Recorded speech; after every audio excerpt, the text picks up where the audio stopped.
पुराने जमानों में किसी शहर में एक बुढ़िया रहती थी। उसका शौहर बहुत जमीन और जायदाद छोड़कर दुनिया से रुखसत हुआ। उस बुढ़िया का एक बेटा भी था जो तिजारत में खूब कमाता। यही वजह थी कि उनके घर में बेशुमार दौलत थी और किसी चीज की कमी ना थी। लेकिन वह बुढ़िया बहुत कंजूस और बदजुबान थी। बिना किसी बात के वह आसमान सर पर उठा लेती और पूरा गांव उसकी आवाजें सुनता। हर किसी से झगड़ा करना उसका मामूल था। लेकिन बुढ़िया का बेटा बहुत समझदार, नेक और खुदा तर्श था। वह गरीबों, बेकसों और जरूरतमंदों की मदद करता। अक्सर वह अपनी माँ को समझाता है, मेरी प्यारी माँ, तुझे किस चीज की कमी है? घर में खुदा का दिया सब कुछ मौजूद तो है, फिर तू इतनी कंजूसी क्यों करती है? मालो दौलत जमा करके कोई भी अपने साथ नहीं ले जाता, लेकिन नेकी और अच्छे काम इंसान के साथ जाते हैं। मेरी प्यारी माँ, आपको धन दौलत जमा करने की फिक्र छोड़ देनी चाहिए। आप लोगों की मदद किया करें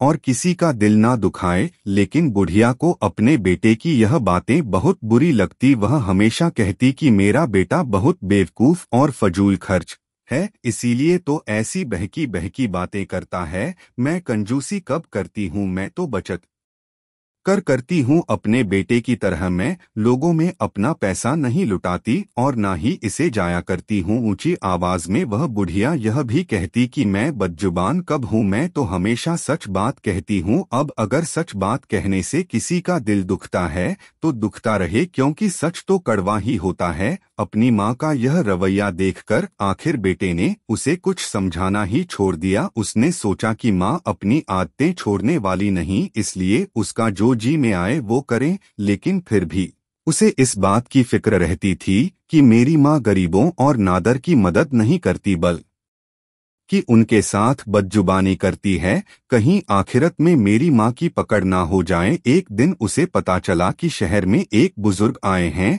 वह बुजुर्ग बड़े नेक और अल्लाह वाले हैं और रात भर इबादत में मसरूफ रहते हैं। उन्होंने शहर के बाहर दरिया के किनारे अपना डेरा जमा रखा है। लोग जोक दर जोक उनके पास जाते हैं और उनका दीदार करते हैं। वह उन्हें अपने दुख दर्द सुनाते हैं और अपनी परेशानियों से छुटकारा हासिल करते हैं। बुढ़िया के बेटे ने सोचा, क्यों ना मैं भी उस बुजुर्ग के पास जाऊं और उन्हें अपनी माँ के बारे में सारी बात सच सच बता दूं। शायद उनकी मदद से कोई बेहतरी का रास्ता निकल आए। यह सोचकर वह उस बुजुर्ग की खिदमत में हाजिर हुआ और उन्हें अपने दिल की बात बताई। बुजुर्ग ने उसकी बात बड़े गौर से सुनी और कहने लगा, एक अच्छा इंसान दूसरों के साथ हमेशा हमदर्दी और मोहब्बत से पेश आता है, लेकिन जो आदमी ऐसा ना करे और अपनी दौलत में से दूसरों को हिस्सा ना दे बल्कि उनसे बुरी तरह पेश आए, तो ऐसे इंसान को अल्लाह ताला पसंद नहीं करता। लेकिन मायूस होने की जरूरत नहीं, तुम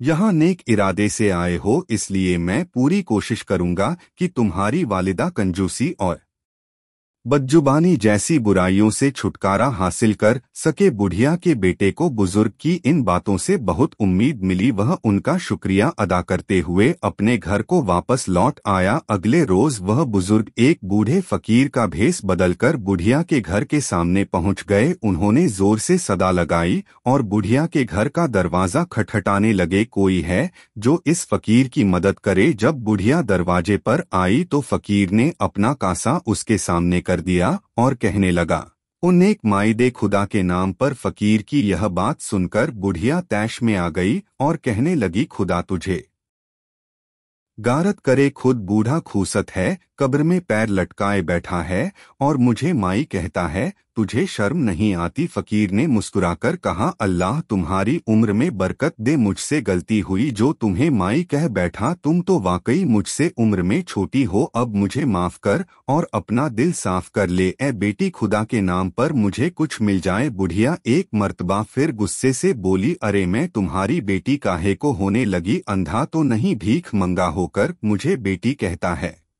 तुम्हारी हिम्मत कैसे हुई? फकीर घबराया और कहने लगा, तुझ पर अल्लाह का करम हो, वाकई मुझसे फिर से गलती हुई जो तुम्हें बेटी कह बैठा। ए जन्नती औरत, खुदा के नाम पर मुझे कुछ खैरात दे दे। बुढ़िया यह सुनकर एक मर्तबा फिर से बिफर गई और पैर पटक कर बोली, तुम्हारे मुंह में खाक, क्या मैं मर गई हूँ जो ऐसा बोलते हो? तुमने ऐसी जुर्रत कैसे की? फकीर ने घबराकर कहा, नहीं नहीं, खुदा ना करे, मेरा यह मतलब ना था। मुझे एक मर्तबा फिर से माफ कर दो, खुदा तुम्हारा भला करे, तुम्हारी उम्र दराज हो। ए नेक बीवी, मैं 2 दिन से भूखा हूँ, अल्लाह के नाम पर मुझे एक रोटी और चमचा भर सालन मिल जाए। इस बार फकीर ने जो दुआएं दी उनका बुढ़िया के दिल पर यह असर हुआ कि उसने फकीर को गालियां नहीं दी, बस नागवार लहजे में इतना ही कहा, तुझे शर्म नहीं आती? मैं खुद बूढ़ी हूँ, क्या मुझे बेवकूफ समझ रखा है जो मुझसे रोटी सालन मांगता है? क्या मेरा घर कोई लंगर खाना है? चल यहाँ से जा और अपना रास्ता ले। फकीर समझ गया कि उसका बेटा वाकई सच्चा था। वह गिड़गिड़ाकर कहने लगा, ए नेक बीबी, रोटी सालन ना सही, एक मुट्ठी आटा ही दे दो। इस पर बुढ़िया ने जवाब दिया, देख अब ज्यादा तंग ना कर, तुझे शहर भर में मेरा ही घर मिला था जो यहाँ आ टपके हो। अब मुझे गुस्सा ना दिलाओ और यहाँ से चले जाओ। फकीर ने सोचा कि यह बुढ़िया तो कुछ देने वाली नहीं, लेकिन वह भी इससे कुछ लिए बगैर जाना नहीं चाहता था। यकायक उसकी नजर बादाम के छिलकों पर पड़ी जो सहन में बिखरे पड़े थे। फकीर कहने लगा, ए नेक बीबी, मैं तेरी सखावत से मायूस नहीं हूँ, आज तो तुझसे कुछ लेकर ही जाऊंगा। अच्छा चलो, आटा ना सही, यह बादाम के छिलके ही दे दो। बुढ़िया कहने लगी, मेरे अल्लाह, यह कैसा ढीठ फकीर है, जौक की तरह चिमक गया है। तुम्हें क्या लगा यह बादाम के छिलके मैंने ऐसे ही फेंक रखे हैं? अरे इनको तो पीसकर मैं अपने दांतों का मंजन बनाऊंगी। भला तुम्हें क्यों दे दूं? वह नेक बुजुर्ग जो एक फकीर के रूप में था कहने लगा, सोच लो, मैंने तो तुम्हारे फायदे के लिए ही कहा है। अपने फायदे के बारे में सुनकर बुढ़िया की आंखें चमक उठी। वह खुश होकर बोली, मेरे फायदे के लिए? वह कैसे? फकीर कहने लगा, वह इस तरह कि मैं बादाम के इन छिलकों के बदले तुम्हें एक सोने का सिक्का दूंगा। यह सुनकर बुढ़िया की बाँछें खिल उठी और कहने लगी, बादाम के इन छिलकों के बदले सोने का एक सिक्का? अच्छा ठीक है, तुम बादाम के यह छिलके रख लो और मुझे वह सोने का सिक्का दे दो। फकीर ने कहा, अभी नहीं, मैं तुम्हें सिक्का कल लाकर दूंगा। यह सुनकर बुढ़िया ने तंजी अंदाज में कहा, कल कहाँ से लाओगे? क्या रात को कहीं चोरी करोगे? यह सुनकर फकीर कहने लगा, तौबा तौबा, मैं चोरी क्यों करने लगा? बात यह है कि मैं हर रात कब्रिस्तान जाता हूँ, वहाँ रात भर में एक कब्र के पास लेटा रहता हूँ और सुबह ना जाने कौन मेरे पास कोई 5 सोने के सिक्के रख जाता है। कल मैं तुम्हें सोने का सिक्का लाकर दूंगा। अब यह बादाम के छिलके तो मुझे दे दो। बुढ़िया ने जब फकीर की यह बात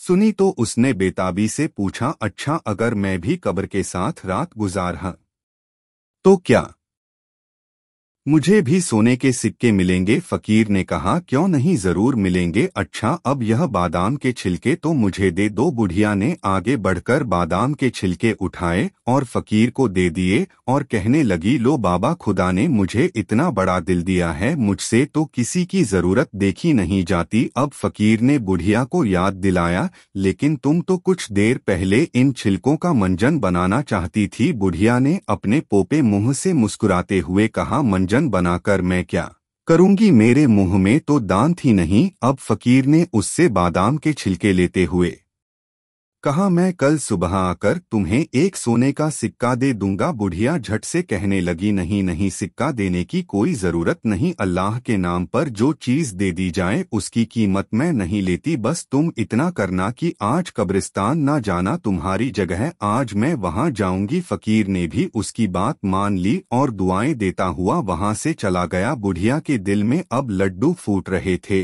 वह सोचने लगी कि उसने फकीर को बेवकूफ बना दिया और उसकी जगह हर रोज कब्रिस्तान जाकर वहां से सोने के सिक्के लाया करूंगी। जब रात हुई तो बुढ़िया लड़खड़ाते हुए कदमों के साथ कब्रिस्तान पहुंची। वह एक पुरानी सी कब्र के पास जाकर लेट गई। वहीं लेटे लेटे बहुत देर हो गई और उसे जंगली जानवरों की आवाजें आने लगी। डर के मारे अब तो बुढ़िया का बुरा हाल था। लेकिन 5 सोने के सिक्के पाने के लालच में वह कब्र के साथ ही लेटी रही। इसी तरह लेटे लेटे आधी रात गुजर गई। अब बुढ़िया को नींद आने लगी और वह वहीं सो गई। जब वह सो हो गई तो उसने एक ख्वाब देखा कि वह एक कब्र में पड़ी है। यकायक एक जोरदार आवाज आई जैसे बिजली कड़की हो और उसने ख्वाब में ही देखा कि कब्र का एक हिस्सा रोशन हो गया।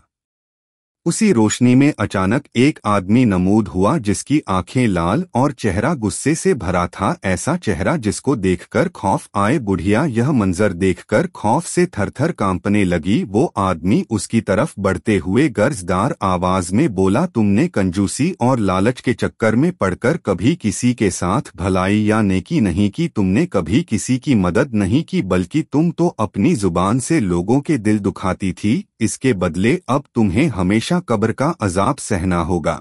यह कहकर उस खौफनाक आदमी ने अपने कंधे से एक थैली उतारी और उसे उलटकर झटक दिया। उसमें से कई सांप और बिच्छू नीचे गिरे और रिंग हुए बुढ़िया की तरफ बढ़ने लगे। अब तो बुढ़िया बहुत घबराई और खौफ के मारे चीखने चिल्लाने लगी। उस आदमी ने कहा, अगर तूने किसी के साथ भलाई की होती तो वह नेकी तेरे काम आती। यह कहने के बाद वह शख्स वहां से गायब हो गया। सांप और बिच्छू अब बुढ़िया के बहुत करीब आ चुके थे। बुढ़िया डर के मारे थरथर कांपने और चिल्लाने लगी, खुदा के लिए कोई तो मुझे बचाओ। कब्र के रोशन हिस्से में से यकायक एक और शख्स सामने आया। वह दिखने में बहुत मासूम और हसीन था और उसके नूरानी चेहरे पर सफेद दाढ़ी थी। उस नूरानी चेहरे वाले ने बेहद मीठी आवाज में बुढ़िया से कहा, बड़ी भी डरो नहीं, यह सांप और बिच्छू तुम्हारा कुछ नहीं बिगाड़ सकते। अपनी जिंदगी में तुमने सिर्फ एक ही नेकी की है, आज वही तुम्हारे काम आएगी। यह कहकर उसने अपने कंधे पर लटकी हुई थैली में हाथ डाला और उसमें से कोई चीज निकालकर बुढ़िया की तरफ फेंकी और अचानक वह बुढ़िया की नजरों से गायब हो गया। बुढ़िया ने देखा तो हैरान रह गई। यह तो वही बादाम के छिलके थे जो उसने अपने दरवाजे पर आए हुए फकीर को दिए थे। सांप और बिच्छू जैसे ही बुढ़िया को काटने लगे तो वह बादाम के छिलके उड़कर उनके मुंह पर आ गिरे। इस तरह खैरात में दिए हुए उन बादाम के छिलकों ने बुढ़िया को अजाब से बचा लिया। अचानक बुढ़िया की आंख खुल गई। वह थरथर कांप रही थी और उसका जिस्म सर से पांव तक पसीने में डूबा हुआ था। बुढ़िया का बेटा अपनी मां को ढूंढते हुए कब्रिस्तान तक पहुंच गया। उसने देखा कि उसकी मां एक पुरानी कब्र के साथ पड़ी है। वो बहुत खौफजदा और कमजोर लग रही थी। उसका बेटा अपनी मां को इस हाल में देखकर रोने लगा। उसने अपनी मां को बाजुओं पर उठाया और घर वापस ले आया। इस वाकये के बाद बुढ़िया बिल्कुल बदल चुकी थी। उसने अपनी कंजूसी की आदत छोड़ दी और पहले जैसी लालची ना रही। कोई भी फकीर या जरूरतमंद उसके दरवाजे पर आता तो कभी खाली ना जाता। वो बुढ़िया जब तक जिंदा रही सबके साथ मोहब्बत और नरमी के साथ पेश आती रही। दोस्तों, उम्मीद है आपको आज की यह कहानी पसंद आई होगी। वीडियो को लाइक करें, कमेंट्स में